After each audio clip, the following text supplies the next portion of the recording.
जय जिनेंद्र। टीपीएफ द्वारा संचालित आरोहण कार्यक्रम के पहले चरण की आज ही हमारी पहली कार्यशाला है। मैं टीपीएफ राष्ट्रीय अध्यक्ष श्री नवीन जी पारक से विनम्र निवेदन करता हूं कि वे अपना स्वागत भाषण एवं बधाई संदेश हम सभी के साथ साझा करें। जय जिनेंद्र। आराध्य के श्री चरणों में वंदना करते हुए, परम पूज्य गुरुदेव को वंदना करते हुए, सबसे पहले बधाई हमारे टीपीएफ की स्पिरिचुअलिटी टीम को, led by Nirmal ji Sancheti, supported by Jaya ji Rakesh and Kandar ji Dudhoria, valued and honourable speakers doctor Manju ji Nata. आरोहण एक भेंट है परम पूज्य गुरुदेव के श्री चरणों में, उनकी षष्ठी पूर्ति की जो शुरुआत है 60th बर्थडे की, उसके उपलक्ष्य में तेरापंथ प्रोफेशनल फोरम के द्वारा। हम सभी जानते हैं कि हमारे गुरु को सबसे प्रिय क्या है। उनको सबसे प्रिय है त्याग, उनको प्रिय है ज्ञान, उनको प्रिय है तपस्या। तो इसी की एक शुरुआत हम लोगों ने, हमारी स्पिरिचुअलिटी टीम ने एक सोचा, इस आरोहण प्रोग्राम के जरिए क्यों ना टीपीएफ एक माध्यम बने जिससे हम समाज में और मुख्यतः जो हमारे टीपीएफ के जो प्रोफेशनल बंधु है उन तक हम स्पिरिचुअलिटी को लेके जाए। Terapanth professional forum this year has given a slogan, simplify spirituality and reach spirituality to professionals in easy and accessible manner. इसमें हम लोग कार्यरत है। डेफिनेटली बहुत कुछ काम करना बाकी है, बट हाँ, स्कोप और पर्पस यही है कि हम इस दिशा में आगे बढ़े और ज्यादा से ज्यादा काम इसमें करें। गुरुदेव ने बेंगलोर चतुर्मास में जो एजीएम हुई थी टीपीएफ की कॉन्फ्रेंस में एक फरमाया था कि तेरापंथ प्रोफेशनल फोरम वो हाईवे है जो बुद्धि से संबोधि की तरफ लेके जाता है। तो एज प्रोफेशनल्स बुद्धि तो हम सब में है ही, डेफिनेटली तभी हम लोगों ने एक प्रोफेशनल डिग्री हासिल की है, पर संबोधि है वो ज्यादा इंपॉर्टेंट है। एंड आई थिंक इस तरह के कार्यक्रम से हम आगे बढ़ेंगे। एक बार पुनः my respect and regards to my seniors Nirmal ji Kotecha ji. I am sorry there are so many participants if I am forgetting the name. Sushil ji Chordia ji, my colleagues in Terapanth professional forum. इसे हमें और आगे बढ़ाना है और इसको और विस्तार करना है। इन्हीं सुभाषिस और इन सुभाषांसा के साथ में तेरापंथ प्रोफेशनल फोरम की स्पिरिचुअलिटी टीम को बहुत बहुत बधाई। Thank you very much. Thank you sir. अब मेरा विनम्र निवेदन हमारे तेरापंथ प्रोफेशनल फोरम के जनरल सेक्रेटरी श्री हिम्मत जी मांडोत बैंगलोर से। आराध्य के चरणों में वंदन,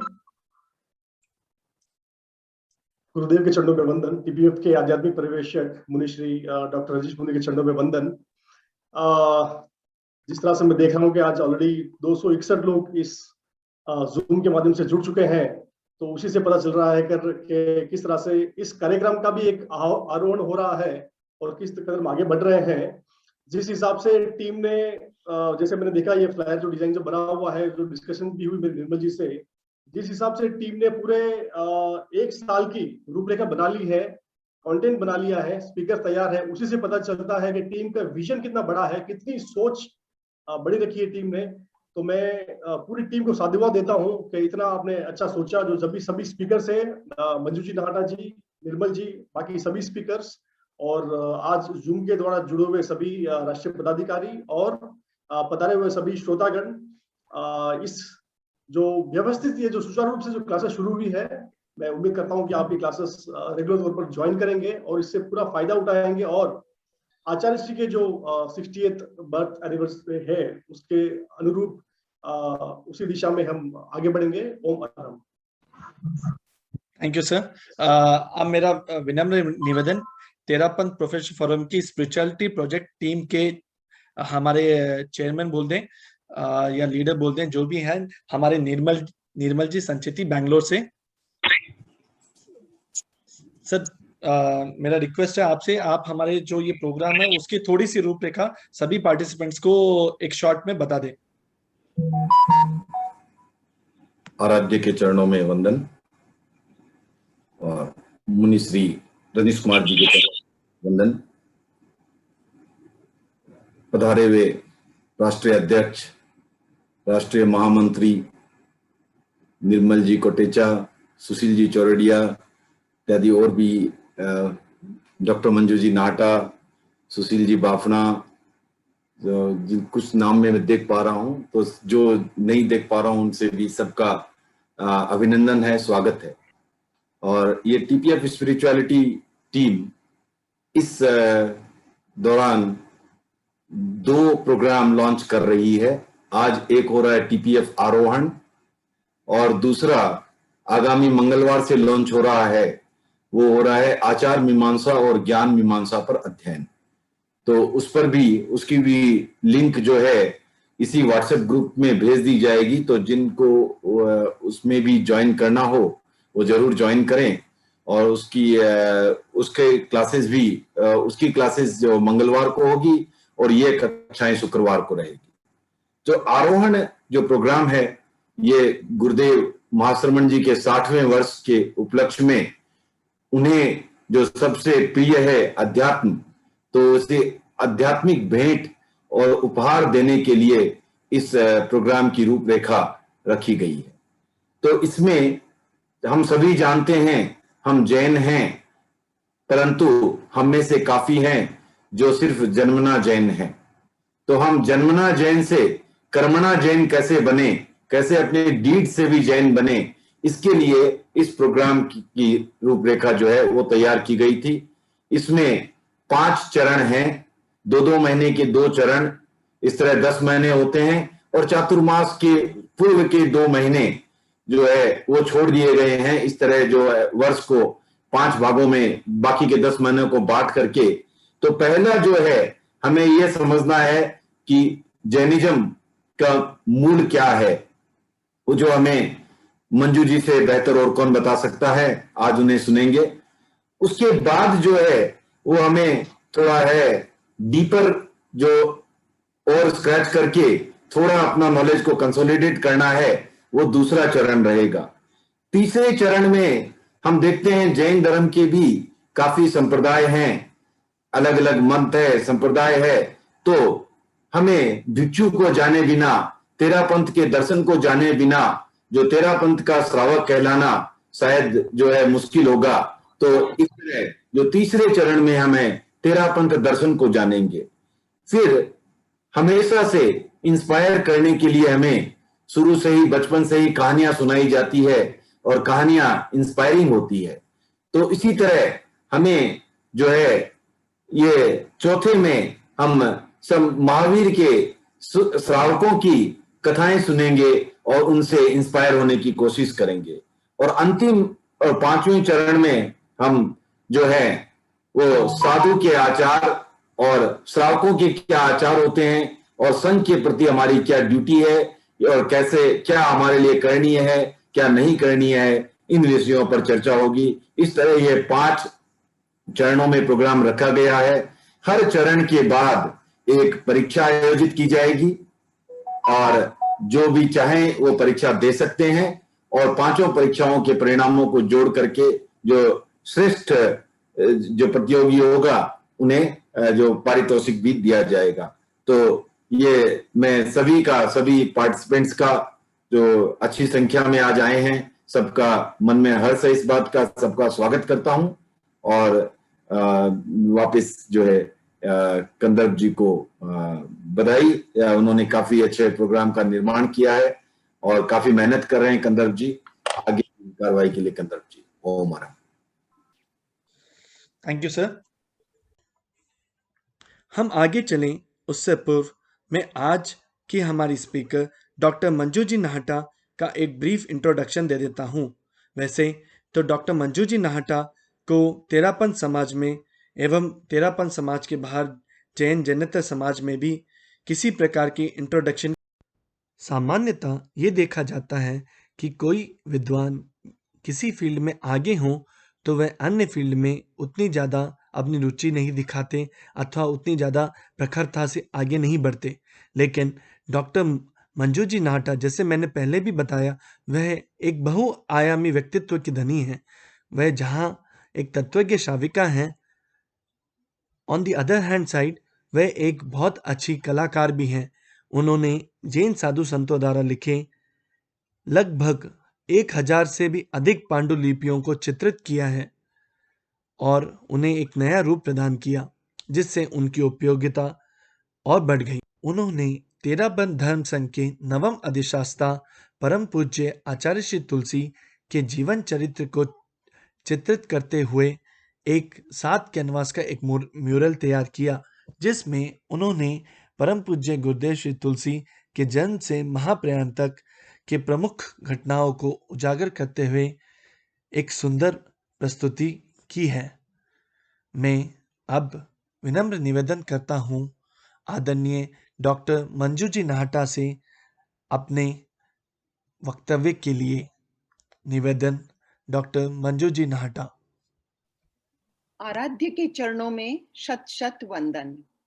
वंदन सभी चारित्रात्माओं को, टीपीएफ के समस्त अधिकारीगण, सदस्य एवं उपस्थित संभागीगण, सभी को जय जिनेन्द्र। आज इस आरोहण कार्यशाला का विषय है from being to becoming Jain, अर्थात हम जैन हैं, लेकिन हमें केवल हैं या होने से ही संतोष नहीं करना है, हमें सही अर्थों में जैन बनना है। पहला प्रश्न है कि हम जैन दर्शन को क्यों जानें?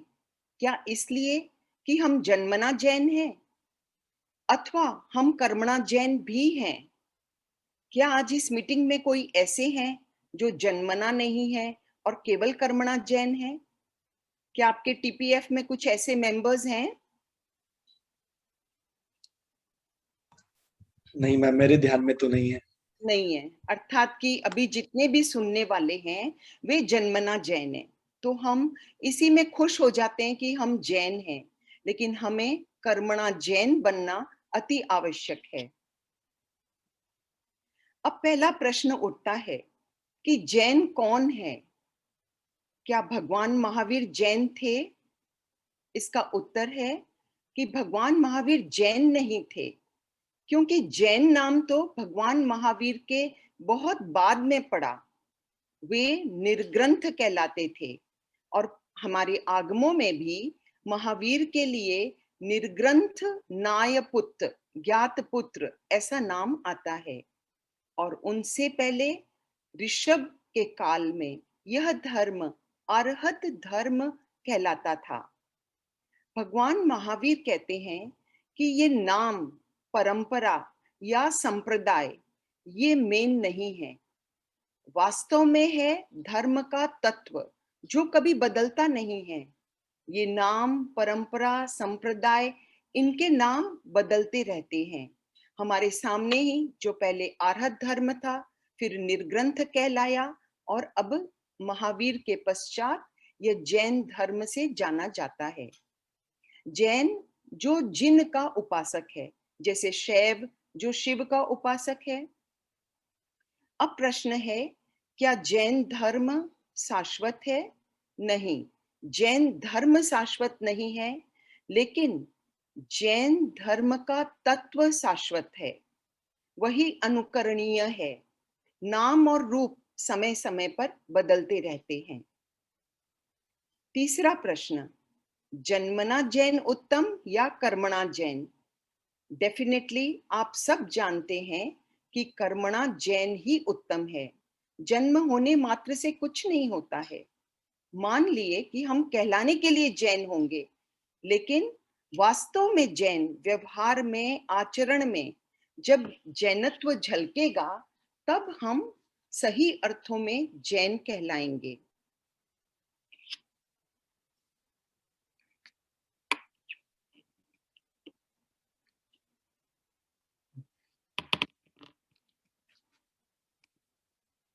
जैन धर्म की मैं कुछ विशेषताओं को मैं आपको बतलाना चाहती हूँ।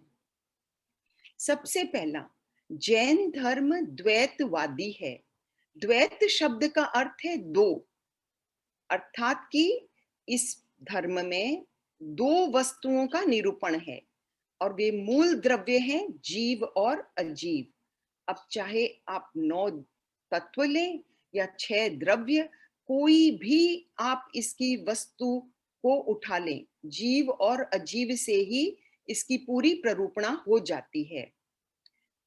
जीव और अजीव को भी ये भिन्न प्रकार से मानता है जैन दर्शन। वैसे द्वैतवादी सांख्य भी है, वे प्रकृति और पुरुष को मानते हैं, लेकिन जैनों की तरह नहीं, क्योंकि जैन जीव और अजीव में सर्वथा भेद भी नहीं मानता है और सर्वथा अभेद भी नहीं मानता है। इसे हम कहते हैं भेदा भेदवाद, न भेद न पूरा अभेद। यदि हम सर्वथा भेद मानेंगे तो संबंध का ही अभाव हो जाएगा, और यदि हम टोटल द्वैतवाद का अभाव मानेंगे अर्थात सर्वथा अभेद मानेंगे, तो फिर द्वैतवाद की ही हम प्ररूपणा कर नहीं पाएंगे। संसारावस्था में प्रत्येक जीव और अजीव का सहावस्थान है, अर्थात कि वे दोनों एक साथ रहते हैं। कोई भी जीव संसारावस्था में ऐसा नहीं है कि वो केवल जीव हो, प्योर जीव हो। वह अजीव के साथ है, अर्थात पौद्गलिक शरीर के साथ है। अजीव के भी दो प्रकार हैं, रूपी अजीव और अरूपी अजीव। रूपी अजीव केवल पुद्गल है, और यह रूपी अजीव ही हमारे चक्षु का विषय बनता है, अर्थात कि हम केवल रूपी अजीव को ही देख पाते हैं, अरूपी अजीव को हम नहीं देख सकते।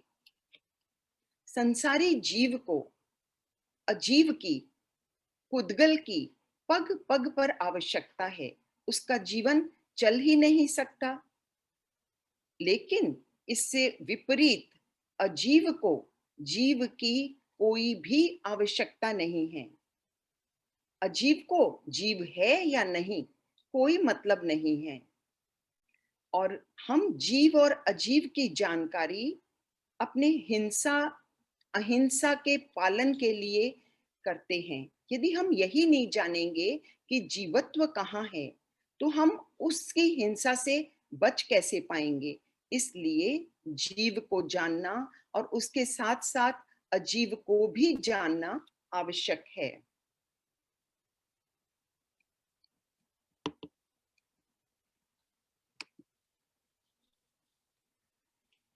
जैन धर्म की एक विशेष विशेषता है कि यह लोक के साथ साथ अलोक की भी प्ररूपणा करता है। यूनिवर्स के बारे में तो अनेकों दर्शनों ने कहा है, लेकिन एंटी यूनिवर्स के बारे में केवल हमें जैन धर्म के आलोक में ही यह पता चलता है। लोक बहुत छोटा है और आलोक अलोक बहुत बड़ा, इस चित्र में आप देख पाते हैं। अलोक की अवधारणा केवल जैन दर्शन में है, और ये लोक और अलोक दोनों अनादि अनंत काल से थे, हैं और रहेंगे। क्यों? क्योंकि काल को जैन दर्शन में साइक्लिक माना है, चक्रक माना है, लीनियर नहीं। लीनियर होता तो एक दिन सृष्टि की शुरुआत होती और एक दिन प्रलय होता। हम ऐसा नहीं मानते हैं। अलोक बहुत बड़ा है और उसके सामने लोक बहुत छोटा है। द्रव्य से ये शाश्वत हैं, लेकिन पर्याय से अशाश्वत हैं दोनों। अलोक में केवल दो द्रव्य हैं, अलोकाकाश और नैश्चैक काल, किंतु लोक में 6 द्रव्य हैं। संभवतः आप आगे की कक्षाओं में जानेंगे इसके बारे में, धर्मास्तिकाय, अधर्मास्तिकाय, आकाशास्तिकाय आदि। यहाँ पर एक बात सबसे अधिक ध्यान में रखनी है कि न लोक अलोक में है और न अलोक लोक में है।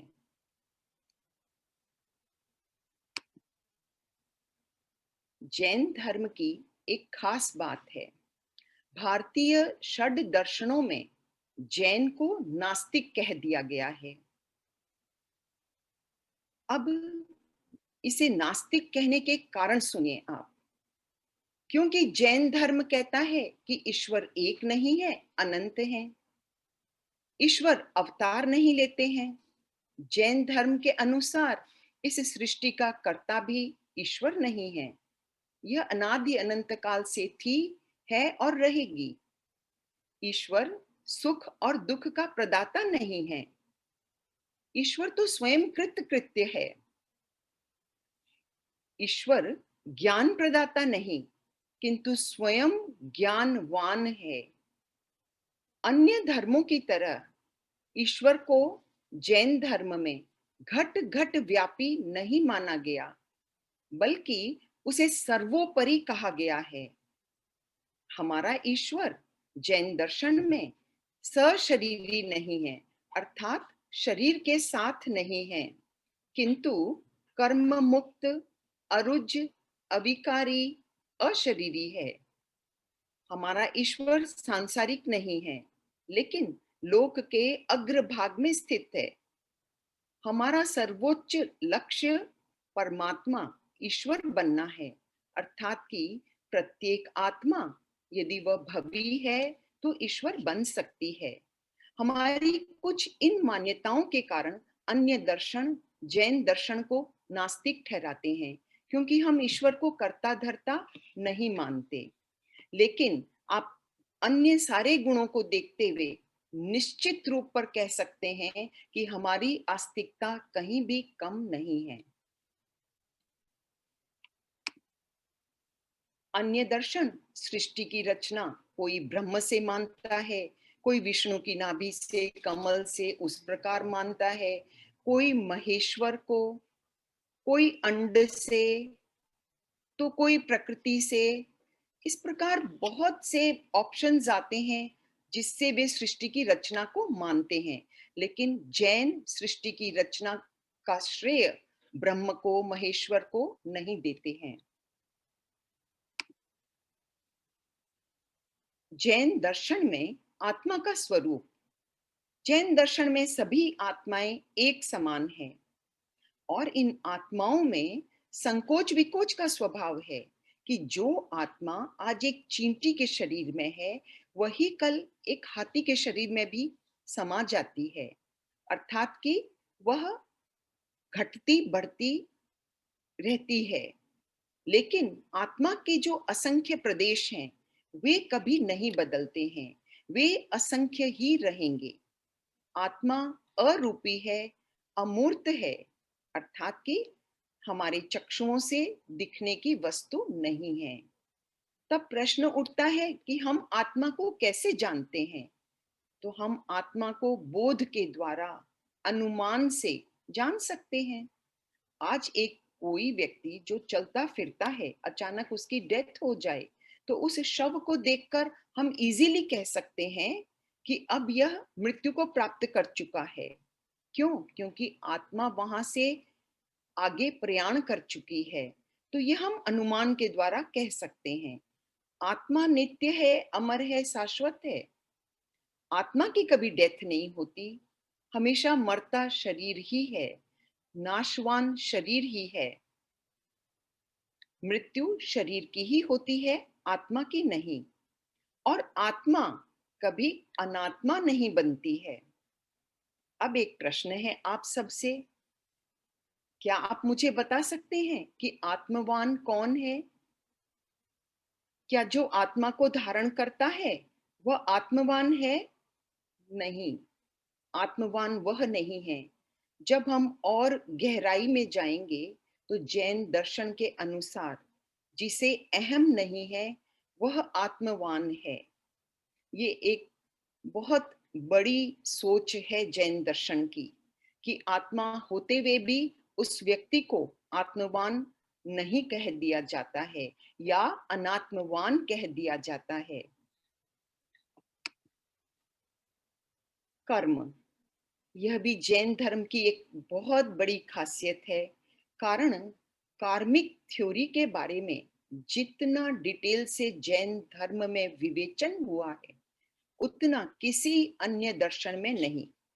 इस पृथ्वी के आप सभी दर्शनों को उठा के देख लीजिए, जितना डिटेल्ड हमें कर्म सिद्धांत जैन धर्म में मिलता है, वैसा अन्यत्र कहीं नहीं। कर्म शब्द के अनेक अर्थ हैं।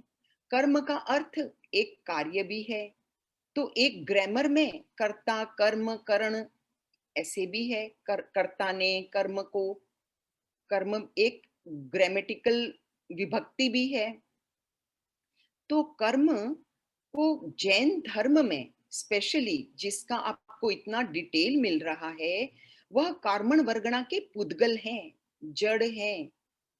ये कार्मण वर्गणा के पुद्गल हमारी आत्मा के साथ आकर एक मेक हो जाते हैं, बंध दशा को प्राप्त होते हैं। कब?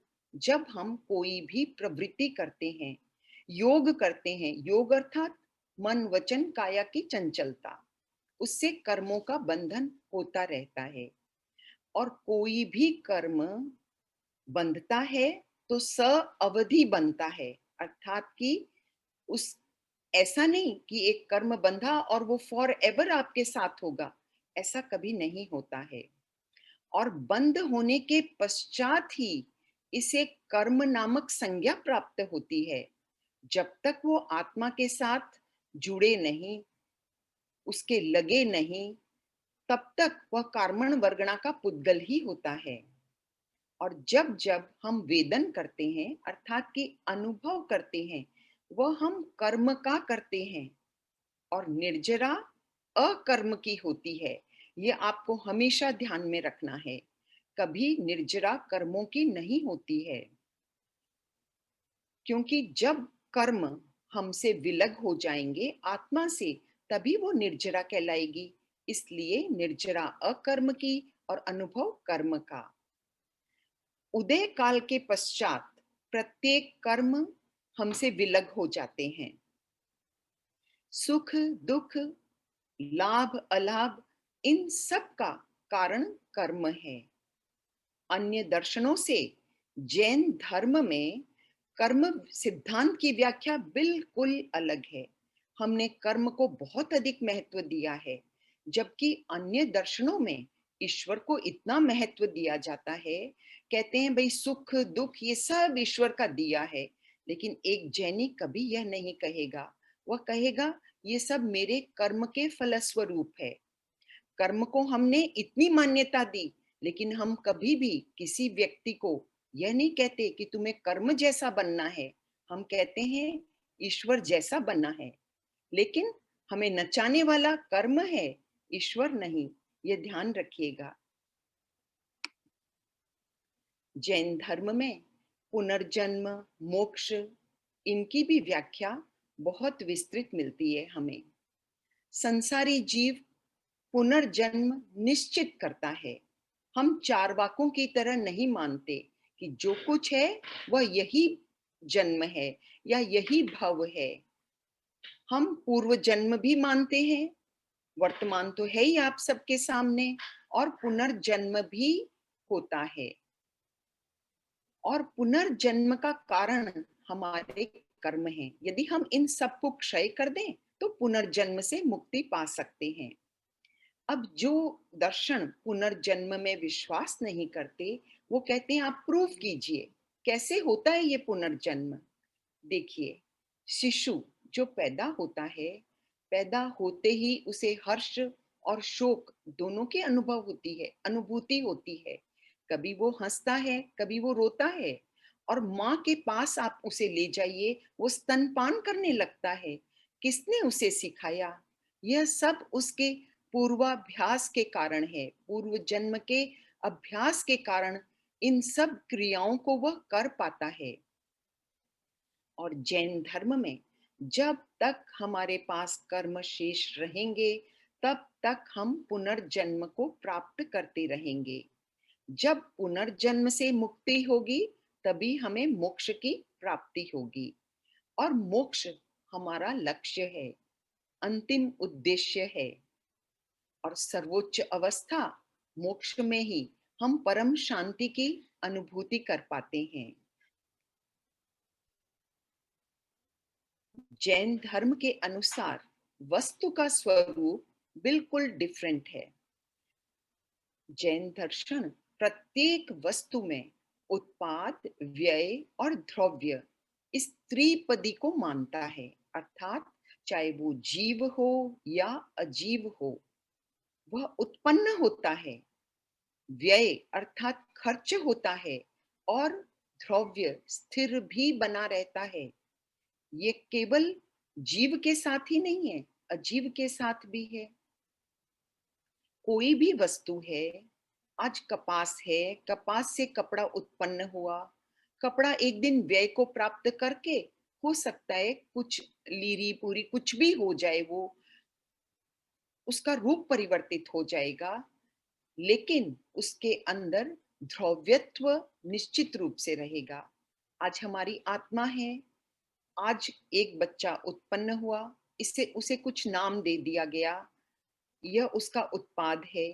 फिर धीरे धीरे उसका जैसे जैसे काल व्यय होता है, और हो सकता है एक दिन मृत्यु को प्राप्त कर वह दूसरी गति को प्राप्त कर ले। तो इसमें व्यय हुआ पुद्गल शरीर का, लेकिन आत्मा वैसी ही बनी रही। वह नाम उसके नहीं रहेगा, वो गति नहीं रहेगी, और द्रव्य रूप से आत्मा सतत बनी रहेगी। अस्तित्व का लक्षण ही उत्पाद व्यय द्रव्य को कहा गया है। इंग्लिश में कहें तो उत्पाद ओरिजिनेशन, व्यय सेसेशन, और द्रव्य एग्जिस्टेंस है। उत्पाद और व्यय से हम पर्याय को पहचानते हैं। जब जब पर्याय परिवर्तित होती है तो वह उत्पाद और व्यय के कारण होती है। वह वस्तु का अस्थिर अंश है, और द्रव्य वस्तु में स्थिर अंश है। वह नित्य है और द्रव्य है, और प्रत्येक वस्तु परिणमनशील है, चाहे वो जीव हो या अजीव हो। और वस्तु में तीनों का सह अस्तित्व अर्थात थ्री टुगेदर पाए जाते हैं। कौन से थ्री? वही उत्पाद व्यय द्रव्य, ओरिजिनेशन सेसेशन एंड एग्जिस्टेंस। द्रव्य त्रैकालिक होती है या होता है, अर्थात कि वह द्रव्य भूतकाल में भी था, वर्तमान में है और भविष्य में भी होगा। लेकिन उसकी पर्याय वर्तमान कालिक है। पर्याय प्रति क्षण बदलती रहती है, इसलिए हम पर्याय को त्रैकालिक नहीं कह सकते हैं। लेकिन त्रिपदी अर्थात उत्पाद व्यय और द्रव्य भिन्न कालिक भी होते हैं और अभिन्न कालिक भी होते हैं। देखिए, मेरी अंगुली है, इस एक अंगुली में ही यदि मुझे सिकुड़न भी दिखानी है और सीधापन भी दिखाना है, तो ये भिन्न कालिक हो गया। जिस समय इसमें सिकुड़न है उस समय इसमें सीधापन नहीं है। लेकिन मैं दो अंगुलियां लूं, अंगुलियां दोनों ही अंगुली है, एक में सिकुड़न और एक में सीधापन, हम एक साथ भी दिखा सकते हैं त्रिपदी को। तो त्रिपदी भिन्न कालिक भी है, अभिन्न कालिक भी है। किसी ने हाथ खड़ा किया है, क्या हम प्रश्न को बीच में लें या लास्ट में लें? मैम, अपन लाइक ऐसे कुछ 20 मिनट के लेक्चर के बाद प्रश्न ले लें। आपको हाँ, जब भी कंफर्टेबल हो, एक आपका नहीं, कोई चैप्टर हो बात जाए। नहीं, अभी इन्होंने हाथ खड़ा किया, हम ले सकते हैं प्रश्न को, कोई प्रॉब्लम नहीं है। ओके। एक क्वेश्चन ये आया है, अकर्म का मतलब क्या है? हम्म? और अकर्म का मतलब, जैसे आपने कहा कर्म और अकर्म, अकर्म, हाँ, अकर्म का मतलब क्या है? एक मिनट में इसको समझा दूं पहले। हाँ जी। देखिए, जब कार्मण वर्गणा के पुद्गल किसी जीव की आत्मा के साथ एक मेक रूप होके रह रहे हैं, तब वो कर्म कहलाते हैं। जैसे ही उन कर्मों को मैंने उदय में ले लिया, भोग लिया, और वे कर्म निर्जरित हो गए, तो नेचुरली वो वापस तो पुद्गल हो गए ना। उस समय वो अकर्म है। उस समय हम उन्हें कर्म की संज्ञा नहीं दे सकते, क्योंकि आप जानते हैं कर्म 8 प्रकार के होते हैं, ज्ञानावर्णीय, दर्शनावर्णीय। तो जब वो आत्मा के साथ चिपकते हैं, बंध अवस्था को प्राप्त होते हैं, उस समय वे कर्म कहलाते हैं। जैसे ही अलग हुए वे अकर्म हो जाते हैं। नेक्स्ट। संभवतः वही एक क्वेश्चन था। ओके। तो आप कंटिन्यू कर सकते हैं। हमारे 9:30 तक है ना? जी। हाँ जी। अभी मैंने आपको उत्पाद व्यय द्रव्य दिखाया। अब इसको मैं एक चित्र के माध्यम से बतलाना चाहती हूँ। देखिए, ये सोना है, ये सोने का घड़ा है और ये सोने का मुकुट है। सोना द्रव्य है। यदि कोई सोने को तोड़कर घड़ा नहीं, सॉरी, सोने का घड़ा है, इसे कोई तोड़कर मुकुट बनाने जाए तो जो टूट रहा है वह व्यय है और जो बनने जा रहा है वह उत्पाद है और ये द्रव्य है, क्योंकि सोना तो इस अवस्था में भी था और इस अवस्था में भी रहेगा। सोना इज एवरीवेयर, ये द्रव्य है। बट इसमें ये व्यय हुआ क्योंकि घड़े को तोड़ा जा रहा है और मुकुट को बनाया जा रहा है, इसलिए यह उत्पाद हुआ। किसी और का भी हाथ खड़ा हुआ है। दो रेज हैंड्स है। हाँ, पवन पवन जी जैन दिल्ली से। प्रश्न पूछिए। हाँ, धन्यवाद।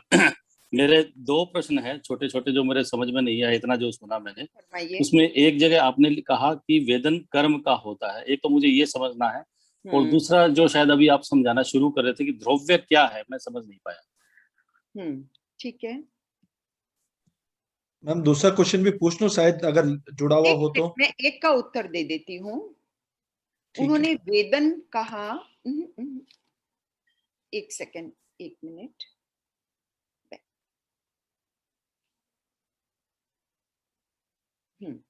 हाँ, यहां मैं आपको बता देती हूँ।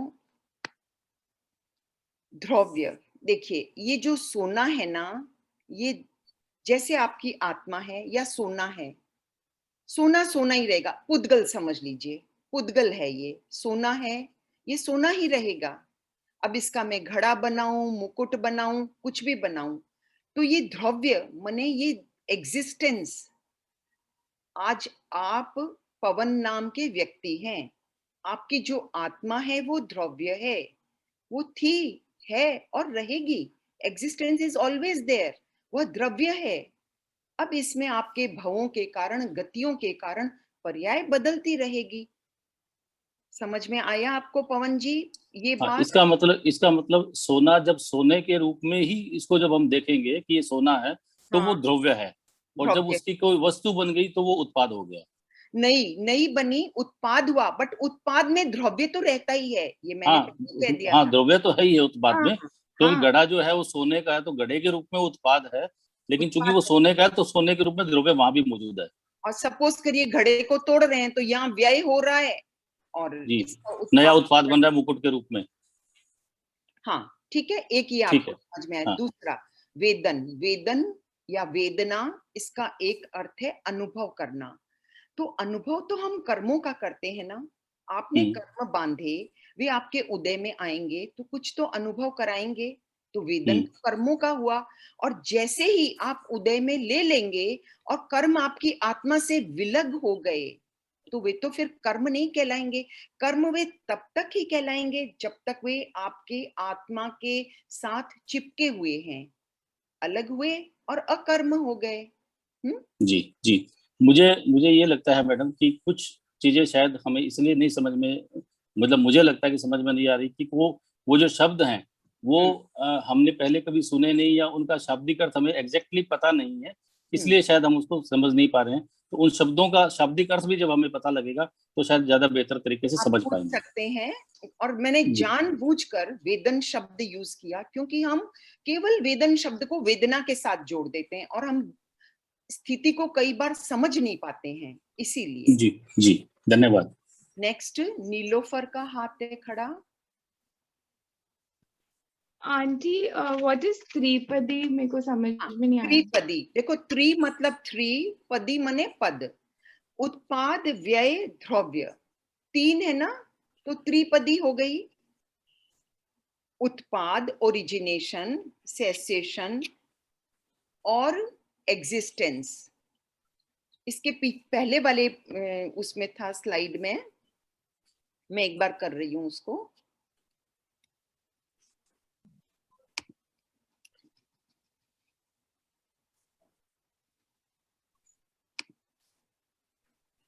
हाँ, यहाँ देखो नीलोफर, यहाँ देखो आप, उत्पाद है ना, व्यय, द्रव्य, 3 हो गए ना, ये त्रिपदी है। यहां भी कहा है प्रत्येक वस्तु उत्पाद व्यय द्रव्य युक्त होती है, राइट? Is it okay? हाँ, अब एक हाथ और किसी का खड़ा था। और तो फिर ये भिन्न कालिक और अभिन्न कालिक मतलब? भिन्न कालिक, अभिन्न कालिक, सपोज करो घड़ा बनाया जा रहा है किसी फैक्ट्री में, है ना? हाँ, ओके। तो एक साथ कई घड़े बन रहे हैं, तो एक साथ कई घड़ों का उत्पाद हो रहा है ना? हाँ आप समझ गए? तो वो हाँ, भिन्न कालिक हो गया ना, नहीं सॉरी, अभिन्न कालिक हो गया ना, क्योंकि कई घड़े उत्पन्न हो रहे हैं वहां। ओके। मतलब एक साथ कुछ टूट रहा है, कुछ बन रहा है। जैसे मैंने अंगुली का बताया आपको, देखो हाँ 2 अंगुलियां हैं, एक साथ ही एक को मैंने ऐसे किया और एक को ऐसे किया। सपोज हाँ करो ये उत्पाद है, ये व्यय है, तो उत्पाद भी हो रहा है, व्यय भी हो रहा है, क्योंकि 2 अंगुलियां हैं, है? हाँ, तो ये आपका अलग, एक ही समय में दोनों हो सकते हैं, ये अभिन्न कालिक है। एक ही समय में उत्पाद भी हो रहा है, व्यय भी हो रहा है, राइट? यदि एक ही ओके अंगुली हो मेरी, तो एक बार ये होगा और एक बार ये होगा, एक बार उत्पाद होगा, एक बार व्यय होगा, नॉट टुगेदर। ओके ओके, ठीक है, हाँ, समझ गए, थैंक यू। अभी सबका हो गया प्रश्न, तो मैं आगे बढ़ूं। और किसी का हैंड रेज नहीं दिख रहा है मुझे। एक विनीता जी दुगड़ का है आंटी, मैं ले लूं हाँ क्वेश्चन? विनीता, हाँ विनीता जी पूछिए। अपने आप हाँ, कन्वर्ट कर, प्रणाम हाँ जी। करती हूँ। हाँ हाँ, कर ली। मेरा प्रश्न है कि अभी थोड़ी देर पहले जैसे आपने बताया कि न लोक अलोक में है न अलोक लोक में है, तो लोक तो अलोक में ही है, तो कैसे अपने बोल रहे हैं कि मतलब नहीं समझ पाई मैं। नीता बाई, यदि लोक को मैं अलोक में कह दूंगी, तब तो फिर वहां धर्मास्तिका है, अधर्मास्तिका है, कुछ भी नहीं हो सकता है। आप सोचिए, राइट राइट राइट, ये समझ में सोचने आ की गया। बात है। हाँ सुनिए, हाँ हाँ, क्योंकि हम पुस्तकों में ऐसा पढ़ते हैं, इसलिए मैंने जानबूझकर उस लाइन को लिखा था। नहीं नहीं, राइट राइट, मैं हाँ? समझ गई। हाँ हाँ, okay. Thank you thank you. अब हमारी नेक्स्ट, अब बस यही लास्ट स्लाइड, हम इसी को करेंगे। जैन धर्म की ये बहुत बड़ी विशेषता है कि इसमें प्रत्येक वस्तु को गणित के थ्रू बतलाया जाता है, through mathematics. Why mathematics? Because mathematics में सारी चीजें फिक्स होती है। 1 + 1 इज ऑलवेज इक्वल टू 2। आप कभी उसको 3 नहीं कह सकते, कभी उसको 1 नहीं कह सकते। और इसकी मैथमेटिक्स आज से हजारों वर्ष पहले भी इतनी समृद्ध थी। उत्कृष्ट संख्या तो 194 डिजिट्स की थी, उसमें 54 तो अंक थे और 140 शून्य हैं उसमें बतलाए हुए।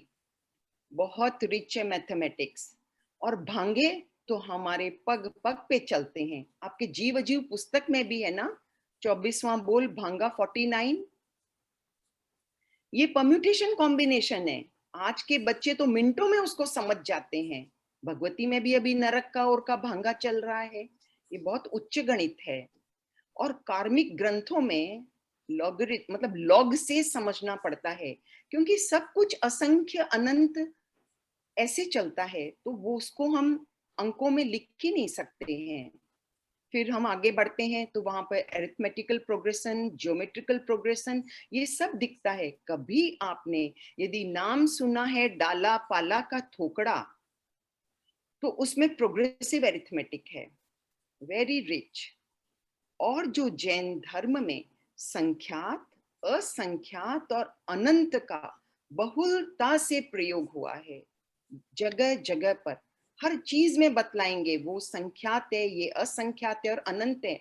और हम कभी इन्हें इधर से उधर क्रॉस मैच नहीं कर सकते हैं। आप कभी नहीं कह सकते कि आत्मा के संख्यात प्रदेश हैं, बिकॉज एवरी आत्मा हैज असंख्यात प्रदेश।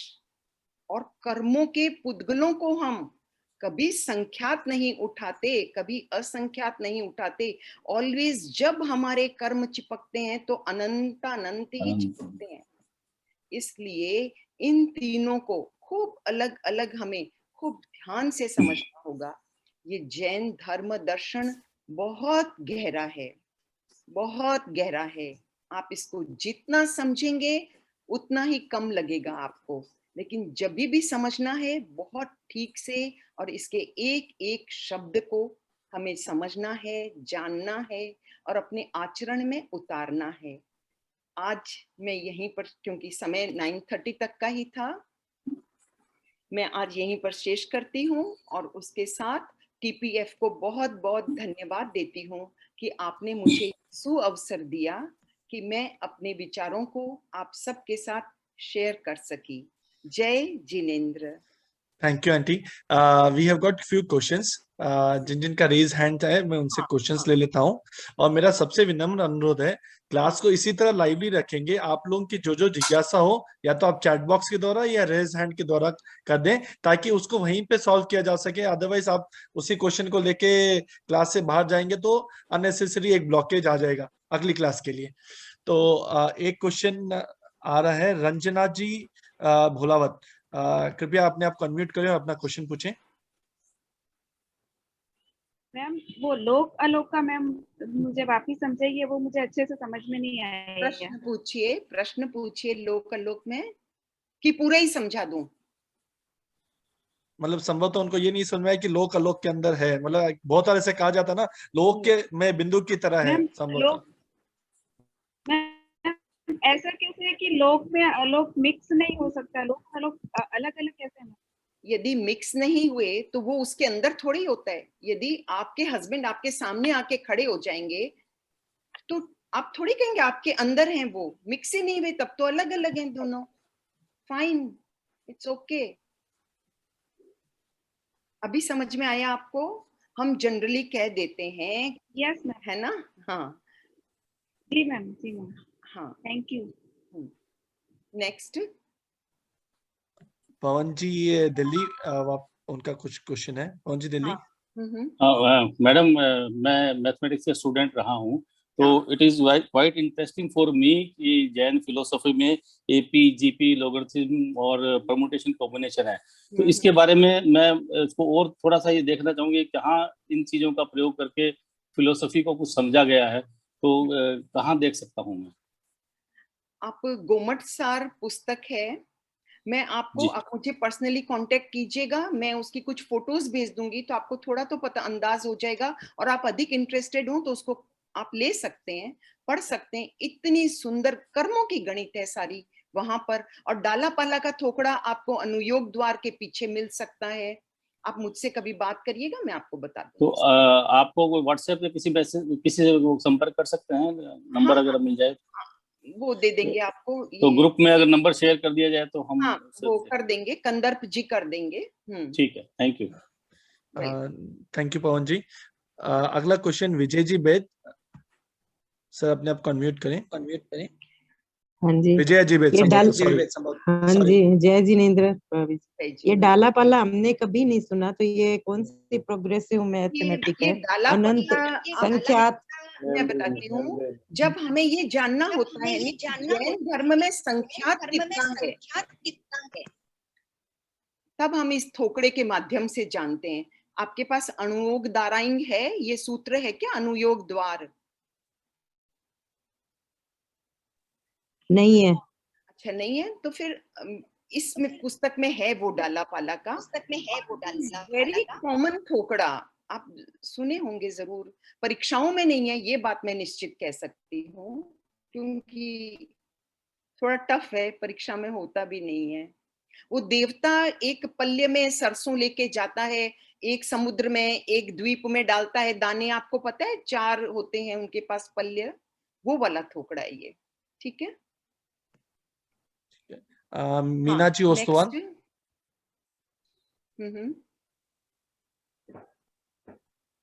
आपकी आवाज नहीं आ रही है मीना जी। सुनाई, मीना जी आपकी आवाज नहीं आ रही है।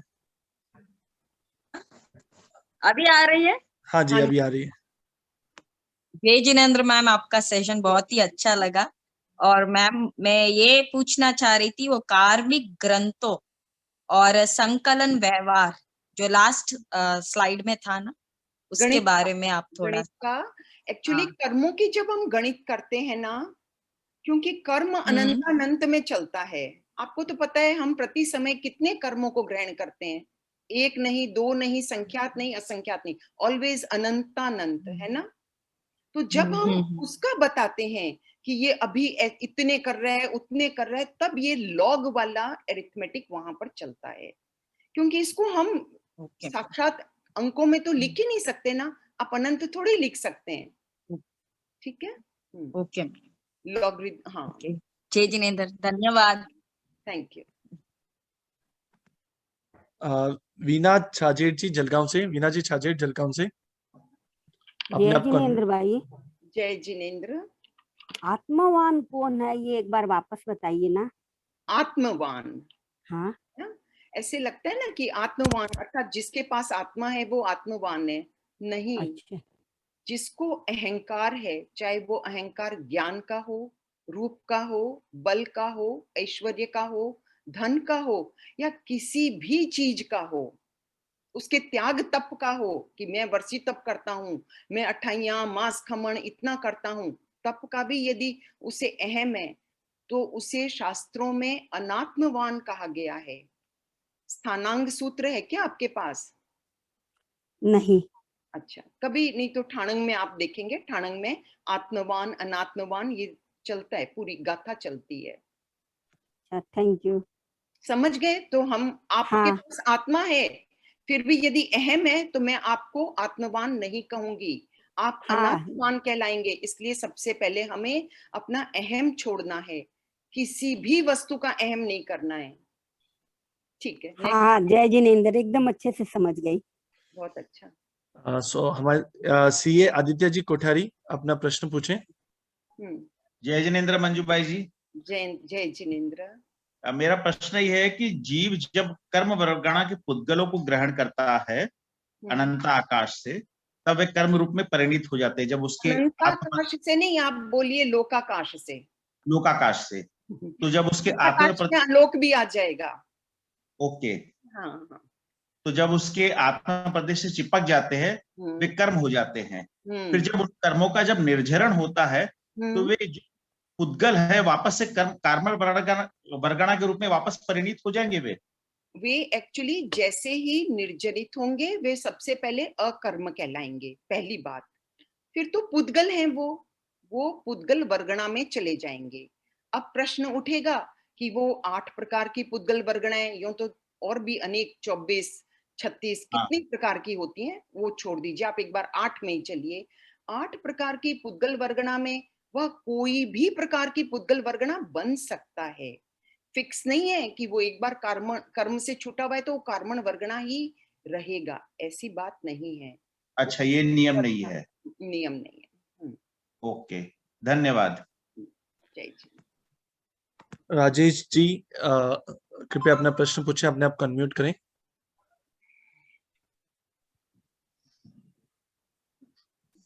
हेलो। हाँ जी, प्रश्न पूछें, आपका नाम बताएं। जय जिनेंद्र मैम। जय जिनेंद्र मैम, मेरा क्वेश्चन ये है कि हम लोग जो कर्म करते हैं वो कर्म क्या हम लोग की आत्मा डिसाइड करती है या हम लोग का माइंड डिसाइड करता है? कर्म करते हैं मतलब जो कार्य करते हैं। हाँ, जैसे आज कुछ अच्छा कार्य किए तो वो उसके पीछे का थॉट प्रोसेस जो होता है वो क्या हम लोग का आत्मा डिसाइड करता है या माइंड? आपके भाव, और भाव इज ऑलवेज आत्मा, योर चेतन इज भाव। ठीक है ना?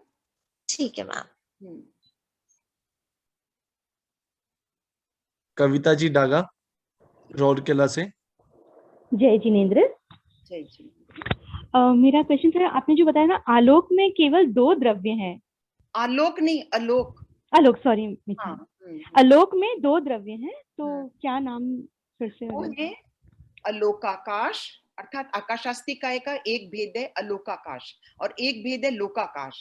तो अलोकाकाश और नैश्चैक काल, काल के भी 2 भेद हैं, व्यवहारिक और नैश्चैक। तो अलोक में नैश्चैक काल है, बस 2 ही द्रव्य हैं। Okay, thank you. जय जिनेंद्र। पदमचंद जी जैन। जय जिनेंद्र, प्रणाम मंजू भाई जी। चेन्नई से पदम अंचलिया में। हाँ सर। जो 8 प्रकार का मत करता आपको उसने मतलब अनात्मवान बना मतलब बतलाया है, अनात्मवान का शब्दार्थ जानना चाहता हूँ। जो आत्मवान नहीं है। अब प्रश्न हुआ आत्मवान कौन है? जो आत्मा के साथ होते हुए भी अहम करता है, अर्थात जीव होते हुए भी। नेचुरली अहम तो जीव ही करेगा, पुद्गल तो करेगा नहीं। जिसको घमंड है, जिसको अहम है, वो अनात्मवान है अकॉर्डिंग टू जैन फिलोसॉफी। तो यहाँ पर शब्दार्थ क्या हुआ? अनात्मवान का शब्दार्थ जानना चाहता हूँ। सुनिए, आत्मवान को पहले समझ लीजिए तो उसका नेगेशन अनात्मवान हो जाएगा। आत्मवान अर्थात जो आत्मा के साथ है। तो आपका प्रश्न होगा, अरे भाई हम सभी आत्मा के साथ हैं, जो घमंड कर रहा है वो भी आत्मा के साथ है। लेकिन भगवान ने कहा जो घमंड कर रहा है चाहे वो आत्मा के साथ है, लेकिन वो अनात्मवान कहलाएगा। कितनी बड़ी बात है, बहुत बड़ी बात है। आप जीव होते हुए अजीव तुल्य हो रहे हैं। क्यों? क्योंकि घमंड करने से। किसी का नहीं करना है। ओम हरम कृतज्ञोस्मि। जय जी। सरोज जी लोढ़ा, अपने आप को अनम्यूट करें। हेलो, सरोज लोढ़ा हैदराबाद से। मुझे कर्म और अकर्म के बारे में पूछना कि जब हम जो काम कर लेते हैं, मतलब समझो मेरी तबीयत खराब हो गई, तो वो हम अकर्म में आ जाते हैं क्या? नहीं नहीं, बिल्कुल ही नहीं। कर्म अर्थात जो पुद्गल आपके चिपक गए हैं आत्मा के साथ, वो कर्म कहलाएंगे। और वो जब आत्मा से झड़ जाएंगे, विलग हो जाएंगे, तब अकर्म कहलाएंगे। नहीं, जैसे मेरी तबीयत खराब हो गई, वो मेरा सिर दर्द हो गया, वो ठीक हो गया, मतलब वो कर्म कट गया एक तरह का है क्या? हाँ, कर्म कट सकता है, हो सकता है, या वो साता असाता में बदल गई हो। या असाता साता में, ऐसा होता है ना। तो जब वो हो चुका मतलब वो अकर्म हो गया क्या? यदि वो आपसे विलग हो गए तो अकर्म हो जाएंगे। ठीक, धन्यवाद, बहुत बहुत धन्यवाद। प्रतिक्षण हमारे कर्म विलग होते हैं। जैसे प्रतिक्षण हमारे कर्म बंधते हैं, वैसे ही विलग भी होते हैं, तो कोई प्रॉब्लम ही नहीं है। ठीक, धन्यवाद, बहुत बहुत धन्यवाद। सरिता जी नाहटा, अपने आप कन्वर्ट करें, अपना प्रश्न पूछें। जय जिनेंद्र आंटी, मैं सरिता नाहटा फ्रॉम तेजपुर। आंटी मेरे 2 क्वेश्चन है। एक तो आंटी असंख्यात और अनंत, मुझे इसका डिफरेंस मालूम करना है कि असंख्यात और अनंत में एक्चुअल में डिफरेंस कितना होता है। हाँ, देखिए, एक होता है संख्यात अर्थात न्यूमरेबल, नंबर हैं। तो हमारे जैन धर्म में तो बता दिया आपको एक बार 194 डिजिट्स हैं, मतलब यहाँ तक नंबर है। वैसे शीर्ष प्रहेलिका भी एक नाम आता है हमारे, वो सबसे ऊंची संख्या है। अब जहां आचार्यों ने कह दिया भाई अब इसके बाद इसमें एक भी और मिलाएंगे तो वो असंख्यात बन जाएगा। अर्थात कि जब आप इतने डिजिट आप गिन रहे हो, संख्यात है, तो एक और मिलाने से क्यों असंख्यात कह दिया? हम तो गिन पा रहे हैं ना। नहीं, वह नहीं है। आचार्यों का कहना है कि बस कहीं तो भेद रेखा खींचनी पड़ेगी, तो हम संख्यात में 194 डिजिट्स पे भेद रेखा खींचते हैं। इसके बाद एक भी अधिक होगा वह असंख्यात होगा और उसे गणना में नहीं रखते हैं। अब एक मैं और बात बता देती हूँ। कुछ आचार्यों ने जैन धर्म में 250 डिजिट का भी संख्यात कहा है, 250 डिजिट्स को भी न्यूमरेबल कहा है। समझ गए आप? तो ठीक है, वो तो कोई बात नहीं है, बट आप बात समझ गए ना, संख्यात और असंख्यात। Innumerable in English. अनंत मैम, अनंत अनंत हैज नो एंड, जिसका कोई एंड नहीं होगा, अंत नहीं। अन प्लस अंत, अनंत। अन नेगेशन के लिए और अंत माने जिसका एंड नहीं। ठीक है, मतलब मैम फिर असंख्यात का एंड है कहीं ना कहीं, असंख्यात का फिर एंड है कहीं ना कहीं है, बट अनंत का एंड नहीं है। अच्छा मैम, मेरा एक क्वेश्चन और था। जैसे आपने जो त्रिपदी हमें बताई, उत्पाद, गई और द्रव्य, पुद्गल है वो, उसका भी जैसे जीव का भी, ये जीव पर भी ये त्रिपदी लागू है और अजीव पर भी ये त्रिपदी लागू है। तो मैम हमारा जो शरीर है वो पुद्गल है, हमारा शरीर, जैसे आपने सोने का एग्जांपल दिया कि सोने से हमने घड़ा बनाया, फिर हमने उसका मुकुट बनाया, लेकिन उसमें जो सोने का ध्रुवत्व है वो उसमें मौजूद है। तब जब हमारी डेथ हो जाती है तो हमारा जो पुद्गल है, हमारा शरीर पुद्गल है, उसको हम जला के राख में बदल देते हैं। तो फिर वो राख भी पुद्गल ही है, पुद्गल ही है, राख तो पुद्गल ही है, राख भी तो वही माने हम उसको कि हमारा जो शरीर है वो जिसमें था उसी में वापस कन्वर्ट हो गया, मतलब राख में कन्वर्ट हो गया, ये चीज मानिए हम इसको। बिल्कुल। थैंक यू मैम, कृतज्ञोस्मि। Ma'am before I take next question, हम कितनी देर तक क्वेश्चंस और ले सकते हैं? बिकॉज क्वेश्चंस तो अच्छे हैं, आप मुझे एक समय सीमा बता दीजिए, उस अनुसार क्वेश्चंस ले लेते हैं। ठीक है, आप ले लीजिए 2-4 क्वेश्चंस, क्योंकि आज डिले कर दिया था आपने शुरू करने में भी। हाँ, लगभग 5 मिनट का डिले हो गया था एंड प्रॉब्ली 10 मिनट्स का हमारा ओपनिंग वेलकम एड्रेस हो गया था, तो ठीक है, I will take another 3 questions more. तो रह जाएंगे, उनको हम नेक्स्ट में कंटिन्यू कर लेंगे, ये कोई बात नहीं है कि आप अभी नहीं दे पाई तो मैं कभी नहीं दूंगी, ऐसा नहीं है। और बीच में भी कोई प्रश्न पूछता है तो मेरे को कोई प्रॉब्लम नहीं है, ऐसा नहीं है कि मेरे कोई धारा प्रवाह है सो टूट जाएगा या ऐसा कोई प्रॉब्लम नहीं है। ठीक है, पूछिए। हाँ जी, पाज जी अपना क्वेश्चन पूछिए, अपने आप अनम्यूट करें। हाँ, प्रणाम मैम, जय जिनेंद्र। मैं अंजना नाटा नवी मुंबई से हूँ। मेरा प्रश्न ये है कि जैसे हम निर्जरा तो करते हैं ना, जब वो अकर्म हो चुका है तब उसकी निर्जरा कैसे पॉसिबल है, ये नहीं समझ आया मुझे। आप स्लाइड में लिखा था अकर्म की निर्जरा। हाँ मैम, एक मिनट में क्लियर करती हूँ। देखिए, जब तक मैंने कहा वो कार्मण वर्गणा के पुद्गल आपकी आत्मा के साथ लगे हुए हैं, तभी तक उनका नाम कर्म है।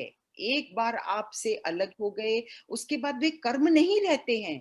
रह सकते हैं क्या? नहीं ना। कर्म 8 प्रकार के होते हैं, वो आपके साथ रहेंगे, एटमॉस्फेयर में कहाँ से वो कर्म रहेंगे? तब क्या हुआ, वो अकर्म हो गए। जैसे ही आपकी निर्जरा होती है, निर्जरा माने क्षय होना, तो जो कर्म आपके साथ लगा हुआ था वो क्षय हुआ, निर्जरा हुई और अकर्म बन गया। निर्जरा हो कोई कर्म थोड़ी बनेगा, वो कर्म की थोड़ी होगी। ओके, हमने कहा मेरी निर्जरा हुई अर्थात अकर्म हो गए, कुछ कर्म अकर्म हो गए। अच्छा जी जी जी, प्रणाम, धन्यवाद। दीपक जी संचेती, अपने आप को अनम्यूट करें और अपना क्वेश्चन पूछें। जय जिनेंद्र। जय जी। मेरा सवाल ये था कि हम जब जय जिनेंद्र बोलते तो ये जय जिनेंद्र का मतलब समझाइए। जय मने हम उनकी यश गाथा गा रहे हैं, जय। और जिनेंद्र तो आपको पता ही है, मेरा हाँ आंटी बोलिए आप। तो हम अपने केवली के, अपने भगवान की सबसे पहले जय कहते हैं, फिर कोई बात करते हैं। जैसे आप इतर धर्मों को आपने देखा होगा, जय राम, जय श्री राम, जय कृष्ण, जय श्री कृष्ण, कभी सुना होगा आपने? हाँ आंटी। हाँ, बस वैसे ही है। एक सवाल था, जैन वर्ड आया जिन से,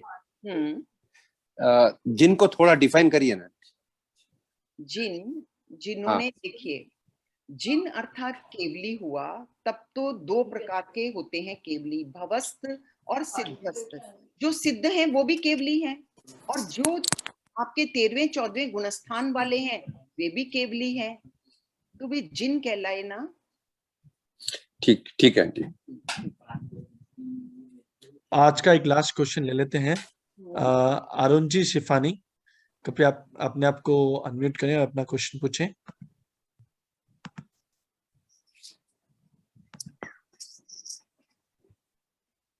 मैम, ये आपने लोक आयोग के बारे में समझाया, इसके बारे में ज्यादा जानकारी कौन सी पुस्तक में मिल सकती है? लोक और अलोक के बारे में अनेक आगमों में भगवती पढ़ लीजिए। संभवतः उनका पूछना कोई जो रेगुलर बुक्स हो आचार्यों की, जीव जीव ऐसे। रेगुलर बुक्स मुझे देखना पड़ेगा। वैसे तो जीव अजीव पुस्तक है, उसमें भी है लास्ट में 6 द्रव्य में। मैं रेगुलर बुक्स को मुझे देख के ही बोलना पड़ेगा। मैं आगम का तो मैं अभी बता सकती हूँ आपको।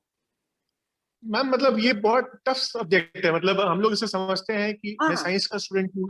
Okay okay, then I can recommend very good book, Vishwa Prahelika, Mahendra मुनि की है, प्रोफेसर महेंद्र मुनि की, टू गुड। उसका इंग्लिश भी हो गया है और हिंदी भी है, आप जिसमें कंफर्टेबल हो वो पढ़ें, बहुत अच्छा। यदि उतना डिटेल से पढ़ना है तो उससे अच्छी पुस्तक नहीं है। विश्व प्रहेलिका, लेखक हैं मुनि महेंद्र कुमार जी। क्योंकि मैम लोग तो समझ में आता है कि जिसमें हम लोग रह रहे हैं या फिर बाकी जीप में जो लोग हो गए, अलोक समझ में नहीं आ रहा है, मतलब वो क्या चीज हुई। आप उस पुस्तक को आप पढ़िए एक बार। मेहनत होगी थोड़ी, लेकिन आपको अच्छा लगेगा, सिंस आप साइंस के स्टूडेंट हैं, नहीं तो समझ ही नहीं आए। जी, तो आज के सेशन को यही विराम की ओर ले चले मैम। हाँ, और जिनके भी प्रश्न रह गए हैं वो लिख लें, हो सकता है बाद में भूल जाएं, तो हम नेक्स्ट क्लास में जरूर उनको सॉल्व करेंगे, डेफिनेटली सॉल्व करेंगे, उससे पहले आगे नहीं बढ़ेंगे। ठीक है मैम। सभी पार्टिसिपेंट, सभी प्रतिभागियों की तरफ से मैं आपको कृतज्ञता ज्ञापित करता हूँ। कृतज्ञोस्मी कृतज्ञोस्मी कृतज्ञोस्मी। आपका हम सब पे आभार है, आपने हम सबको ज्ञान का जो खजाना खोला है हम सबके लिए। Thank you so much. And सबको मतलब प्रॉब्ली आप संघीय संस्थाओं में टीपीएफ की मेंबर भी हैं, मुझे नहीं पता आप और किसी संस्थान की मेंबर हैं या नहीं। हाँ, तो ये एक हमारे लिए बहुत प्राउड मूवमेंट है। हम लोग ये देखते हैं कि टीपीएफ मेंबर्स में तत्व ज्ञान की कमी हो जाती है, पर बाद में मैंने एक मैथ्स लगाया, जैसे आज मैथ्स की बात चल रही थी, हम तराजू में तोले तो थोड़ा हमारा पलड़ा भारी हो सकता है कहीं पे। तो thank you so much ma'am.